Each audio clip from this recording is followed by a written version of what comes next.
Thabarĩ cia nja wa bũrũri 39 iria President William Ruto athiĩte kuma aiyũkia ũtongoria ireheire bũrũri baita ya ciringi tiririoni 2 kumana na ngirimiti iria bũrũri ũkoretwo ũgĩkanĩrĩra na mabũrũri mangĩ.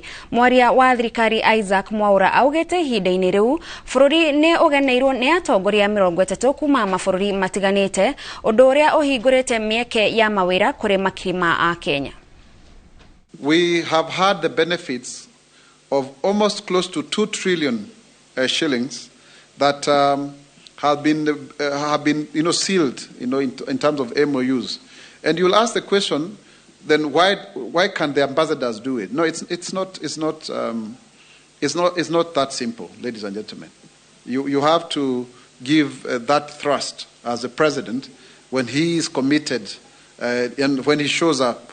The power of showing up, it's really very important. And